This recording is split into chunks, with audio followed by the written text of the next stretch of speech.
Ермен жайлы айтып жіберсеңіз. Мынау ермен деген өсімдік.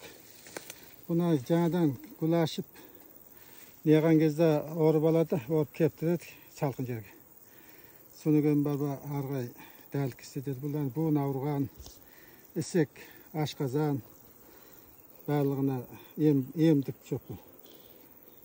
Наны орып алып не істейді? Кептіріп қайнатады или қай уақытта? Бұны гүл ашады ғой.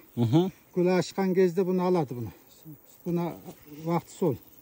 Бұны жазы гүл ашпапты ғой. Сол гүл ашылған кезде орып аласы да, бұны турап, салқын жерге кептіресіз. Соны кейін бір ары қарай турап, сонымен суға қайнатып ішесіз бұны. Ішкі құрылысқа бұны? Ішкі құрылысқа, ашқазанға өте пайдалы бұл.